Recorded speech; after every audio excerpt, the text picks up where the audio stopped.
Hello, church family. My name is Michael Gentry, and this is The Recap.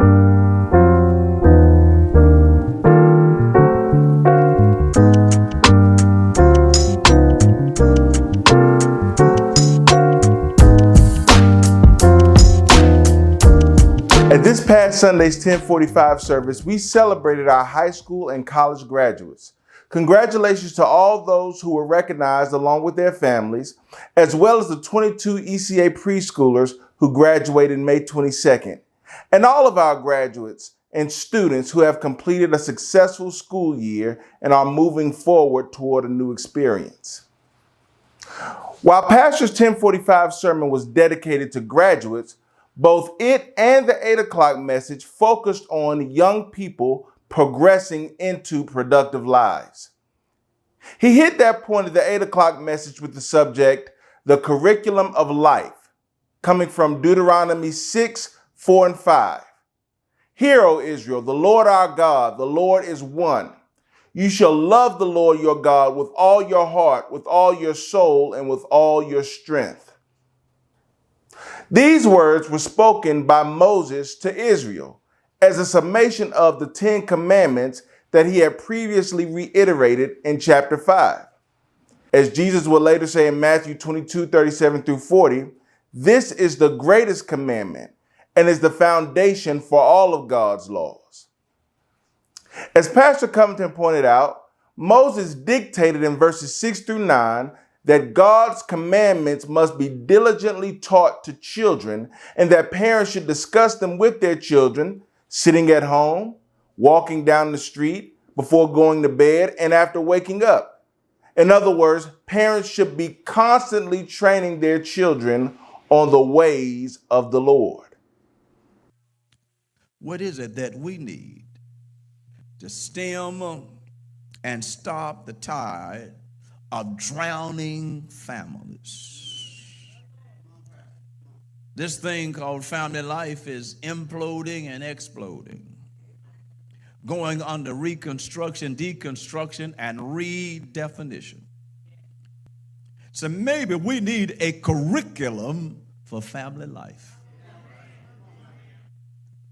Maybe we need a set of basic studies or courses that are constituting an area of specialization to produce competency and a desired result in an institutional setting. And since the family is the primary institution that God set up, maybe we need to go back and look at the curriculum that God set up.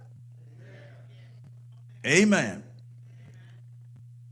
To be able to make sure that what we see as family life can move on in successive generations. You see, one of the things that we have to remember is that when we know what's right, it should not stop with us. It should be passed on to generation after generation. Somebody say amen. And here it is. It's based right here in the Shema. It's based right here in Deuteronomy chapter 6. Hear, O Israel, the Lord our God is one Lord. You shall love the Lord your God with all of your heart and with all of your soul and with all of your might. Somebody say amen. You see, brothers and sisters, the primary laboratory for learning is not the schools. And certainly it's not the streets. But it starts in the home. I said it starts in the home. Back during my day, it was called home training.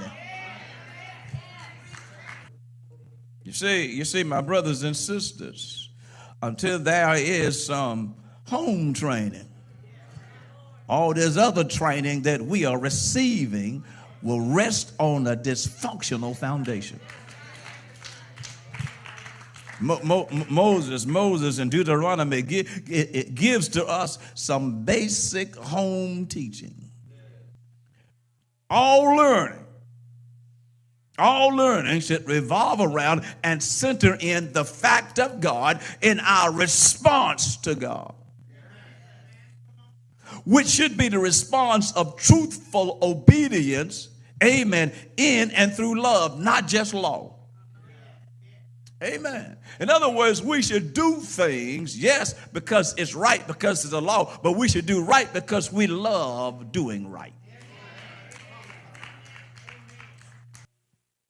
There has to be a difference between a home that purports to have salvation and a secular one. A Christian home is to teach about the reality, the recognition, the right response, and the right relationship to God. Proverbs chapter 9, verse 10, Psalm 111:10 puts it this way: the fear of the Lord is the beginning of wisdom. Look at your neighbor and say, that's where it starts. Now, Pastor Covington also pointed out that there are households that don't know the Lord, but still feature committed, loving parents and produce well-behaved, well-adjusted children. But as he noted, somewhere in that family's background, there was a parent or grandparent who raised children in the fear and admonition of the Lord. Therefore, the character traits remained in the family, even when the spiritual connection dissipated. The problem with that, though, is that imitation of godly stability only leads to an imitation of life, because such people can only raise children to move along through life. They are not raising them to live life in its fullness with the presence and power of the Creator. You learn that to live, you got to eat. And to eat, you got to work. And to work, you got to sleep. And to sleep, you got to live. And to live, you got to eat. And to eat, you got to work. And to work, you got to sleep. And to sleep, you got to live. It's a repetitive cycle. And sooner or later, you'll wake up and suddenly realize that there must be something else to my purpose. Rather than sleeping, eating, working. Come on, somebody. Sleeping, eating. You see, at some point, as you live in the rigors and the routine of life, amen, you got to have something that gives meaning to life. Some of us don't know our beginning from our end, and we're just living, going around in circles. But when you figure God in your life, God gives purpose and meaning to life. I wish I had somebody in here and say, I didn't begin to really live until I found God in my life. Because all I was doing was eating, sleeping. Come on, somebody. Working, eating, sleeping, buying stuff. Working, eating, sleeping, working, buying stuff. But when I found God, I found true meaning in life. Life is more than cars and homes and even vacations. Life is God, loving God, so I can love folk. Now, at the 1045 service, Pastor Covington preached from the subject, Your Success is in the Struggle, coming from Psalm 31. Now, this passage, like most of the Psalms, was written by King David, who was quite a successful king. In fact, he is one of the few kings of Israel whom God called a good king. The vast majority of them God considered evil because they were lured into idolatry and pursued the debauchery of the pagan religions of their surroundings. But David was always loyal to the God of Israel. Even before he became king, he was called a man after God's own heart. And as king, he was the standard by which all the rest of the kings were measured. When a king died, it was written of him something to the effect of, he did right in the eyes of the Lord, according to all that David his father did. Or he did not do as his father David had done. That's not to say that David was perfect. He had flaws and made poor decisions at times. And with him being king, his poor decisions and their consequences were elevated. Yet, he always took accountability and submitted himself to the chastisement of the Lord. And then he would write a psalm celebrating God for the chastisement and thanking God for his mercy and not punishing David to the extent that he should have been punished. So David was the model of a godly, God-fearing, successful king. And that's not even mentioning his militaristic and economic success. All the territory that Israel was supposed to conquer from the days of Joshua did not fully get conquered until David. Even the territories that they had lost, David won back. So he was an incredibly successful king. Yet, here he is in this psalm saying things like, "Be merciful to me, Lord, for I am in distress. My eyes grow weak with sorrow, my soul and body with grief. My life is consumed by anguish and my years by groaning. My strength fails because of my affliction and my bones grow weak because of all my enemies. I am the utter contempt of my neighbors and an object of dread to my closest friends. Those who see me on the street flee from me." Now you may ask, what reasons does David have to feel such anguish? Well, we have to understand, David's success came through struggle and turmoil. When he killed Goliath, it was to save Israel from being conquered by the Philistines. En route to becoming king, he had to go on the run for years to escape the previous king, Saul. And even after Saul's death, he had to fight against Saul's son and his followers to become the king that God had anointed him to be as a child. As king, he had to go to war to conquer the lands that God had already promised to Israel. And he even had to ward off some of his own sons who wanted his throne. So everything he accomplished that led to him being considered great came as he faced opposition and difficulty. And Pastor used David's struggle to relate to our graduates that conflict and opposition are the things God uses to elevate us. One modern day example he gave was the late Congressman and civil rights leader John Lewis. From the time of his involvement with the Freedom Riders and the Student Nonviolent Coordinating Committee as a college student, Lewis was always fighting against discrimination and the disenfranchisement of African Americans. Such tireless fighting had him to be elected to U.S. Congress, where he served from 1987 until his death in 2020. But if opposition had not been part of his life, or if he had chosen not to face the opposition, there would have been no freedom rides, no SNCC as far as his involvement, and no congressional career creating laws against discrimination. The great things we know him for are products of the opposition he faced. We would not know John Lewis if not for opposition. So as Pastor told the graduates, it is opposition that propels us and pushes us forward. My good friend, who preached from this pulpit many times, Ramel Williams, tells of a true situation. The other day, about a couple of months ago, he was in Dallas, and he had to get back to preach a 3 o'clock service in Chicago. Went to the airport, DFW.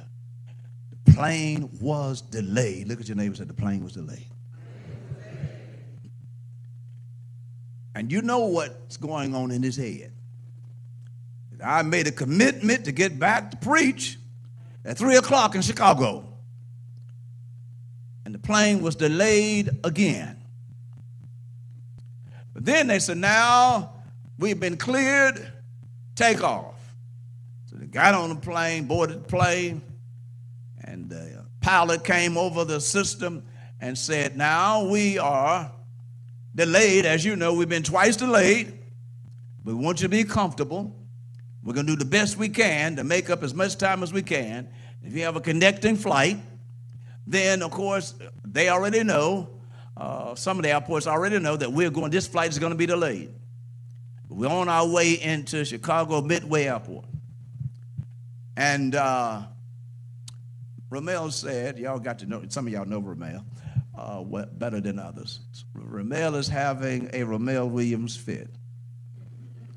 What happens is the pilot comes back on the system about 40 minutes or so into the flight and says, I've got good news, after he got the cruising altitude. So I got good news. We're going through some turbulence, but we're going to be able to make the flight on time because we caught a tailwind.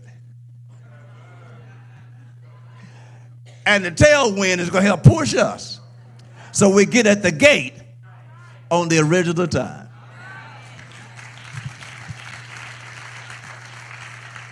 God can use what was fixed to be against you to push you to get to your destination. Come on, somebody. So your success can be right in the middle of your struggle.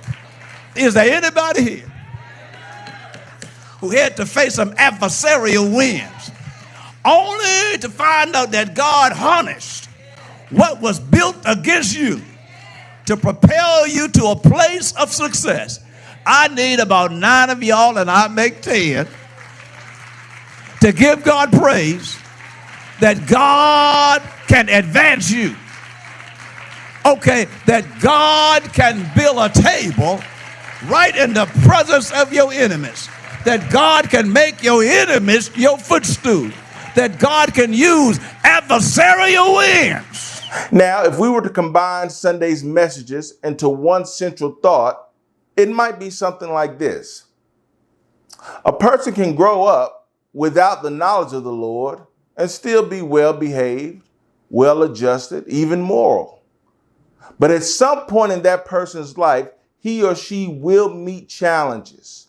And if that person does not know the Lord, he or she will not know how to handle those challenges. Facing those challenges without God can lead to substance abuse, bad relationships, and all manners of harmful decision making. But when you face those challenges with God, He will use them to elevate you to greatness. And in the end, you'll be more than just a mild-mannered person on the hamster wheel of life. You will be a great person who makes a godly and lasting impact on the world around you. So for graduates and those embarking on a new stage in life, are you prepared for the opposition? God is the preparation. And parents, are we preparing our children not to be on the cycle of simply existing, but to be on the road to greatness and to know how to respond to something that seeks to knock them off the path? If not, we can start with Deuteronomy 6, 4, and 5. Hear, O Israel, the Lord your God is one. You shall love the Lord your God with all your heart, with all your soul, and with all your strength. That's all for me. We'll meet again next time on The Recap.